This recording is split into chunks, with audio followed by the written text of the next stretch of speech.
Hello, আসসালামু আলাইকুম। সবাইকে কেমন আছেন? অবশ্যই ভালো আছেন। তো আজকে আমার এই ছাদের মোরগটা জবাই দিব, রান্না করবো, আপনাদেরকে দেখাবো। কারণ মোরগটা আমাদের সবার কাছে প্রিয় ছিল, কারণ এটাই সবচেয়ে বড় মোরগ।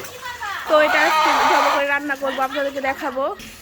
তো আজকে সকালেও আমি ফুলের বুড়া ভেজে নিলাম, কারণ ফুলের বুড়া আমার অনেক ভালো লাগছিল এবং বাচ্চাদের ভালো লেগেছে।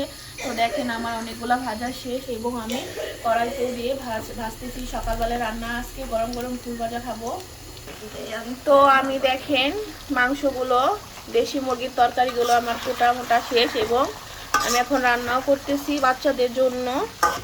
তো আপনাদের সবাইকে দাওয়াত দিলাম আমার বাসায় খাওয়ার জন্য। মাংসগুলো অনেকগুলোই হয়েছে। তো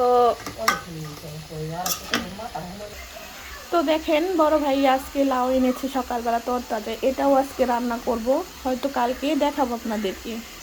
তো দেখেন আমি কিভাবে নাড়তেছি। তো নাড়তে নাড়তে আমার খেতে মন চাইতেছে। তো হয়তো আপনাদেরও খেতে মন চাইতেছে। অবশ্যই আমার বাসায় আসবেন। কে কে আসতে চান কমেন্টে বলে যাবেন অবশ্যই। তো ফাইনালি আমি এখন মাংসতে ঝোল দিয়ে দিব। তো ফাইনালি আমি ঝোল দিয়ে দিলাম। তো এটা আজকে ভুনা ভুনা করব। তো সবাইকে আসসালামু আলাইকুম, ধন্যবাদ।